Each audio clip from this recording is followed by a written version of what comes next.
draw yn ysgol Pumheol, mae'r disgyblion wedi cael cyfnod prysur yn cysylltu dysgu lleol gyda materion byd-eang, gan roi cyfle iddyn nhw ehangu eu dealltwriaeth o'r byd o'i cwmpas. O'n i'n dysgu amdano gwrthdaro a y rhyfel byd gyntaf. O'n i wedi gwneud weithgareddau amdano pethau fel sut i siarad i pobl. Ni wedi fod yn ailgylchu papur, dŵr, dillad. Ni'n gwneud hergerdded dyn nhw, so ni'n gweld fel os mae plant y gwlad yn cerdded mwy na plant y ddinas. Drwy'r prosiect yma, mae'r disgyblion nid yn unig wedi dysgu am hanes, ond hefyd wedi datblygu sgiliau fel cydweithio, meddwl yn beirniadol, a deall safbwyntiau pobl eraill ar draws y byd.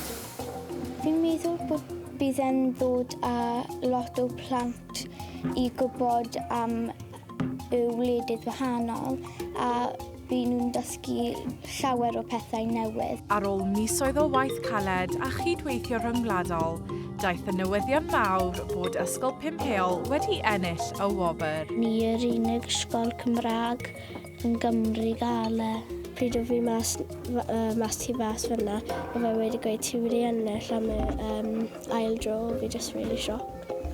Mae'n amlwg bod y disgyblion yma nid yn unig wedi dysgu am y byd, ond bellach efo gwell dealltwriaeth o sut mae penderfyniadau pobl a'i hymddygiad yn cael effaith ar bob un o bobl y byd hefyd. Dychmygwch ffeindio Trysor hynod prin mwy na 2000 o flynyddoedd oed, a hynny yn eich cartref.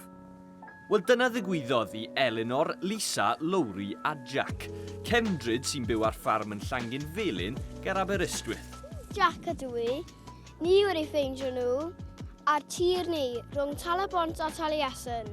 Lowri a dwi, oedd fi'n hapus a cyffroes achos bod mor gwahanol. Gyda help helwyr Trysor, Nick a Peter a datgelyddion metel, dargedfyddon nhw 2 ingot plwm o'r oes Rhufeinig.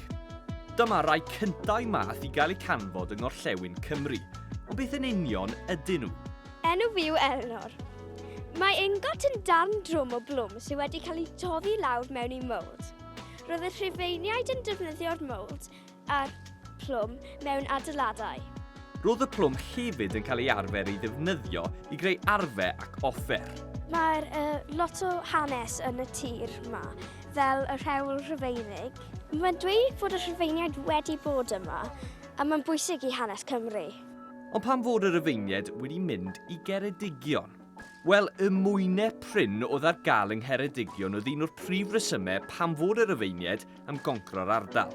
Lisa ydw i, oedd y ddau ddyn oedd wedi darganfod nhw cysylltu gyda arbenigwyr a dod allan yma a cadw nhw'n ddiogel.